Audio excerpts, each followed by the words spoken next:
not Carol Ann. My name is Eric Norn, and I make Peacock bicycles. And tell me about this gravel machine. This gravel machine here is made for a guy named Chris Scogan, who does the Almanzo 100 gravel bike race up in Minnesota. And it has been growing in participation by people for 7 years now, and this year they have over 1,350 entrants. The beautiful thing about the Almanzo, it's free.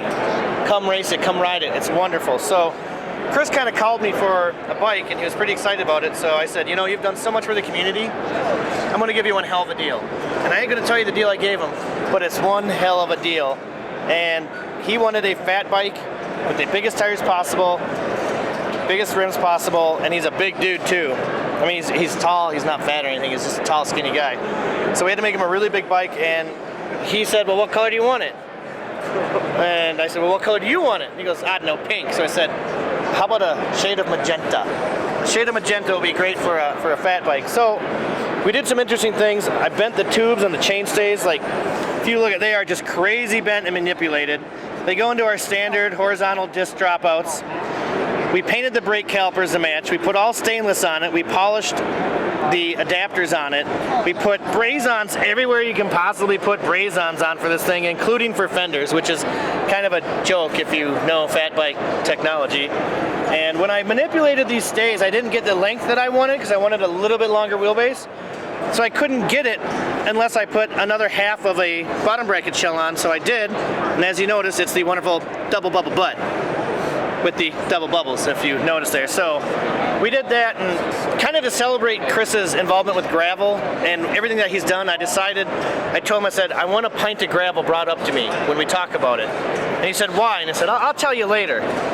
I just sent him the picture 4 days ago, and as you can see, we took gravel, we crushed it up, and we used some super crazy Kill You 3M adhesive, and we glued on individual pieces of gravel.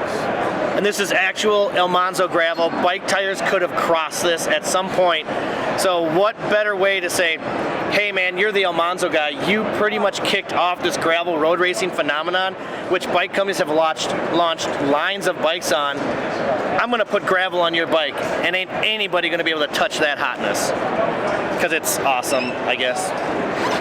So that's his bike. It's big and it's fat and it's pink and it's lovely and gravelly. What about the gearing? It looks like a wacky setup. Well, we deal in wacky also.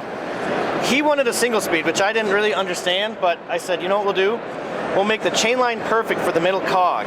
So it's beautiful. It's a single speed that if you needed to switch real quick, you're in your lowest gear right away. All you do is just let the QR loose, push it a hair forward, roll the chain on the back, pull it back, center the wheel, clamp it, and you have 2 stronger gears. So if you're out there climbing and it's crazy, get in the big cog, and then you're gonna be able to climb whatever the hell you want with these big ass grippy tires. And then let's say, oh God, you gotta grind some gravel on the way home, 8 miles of gravel, put it in there and get the hustle on and get going and burn some gravel.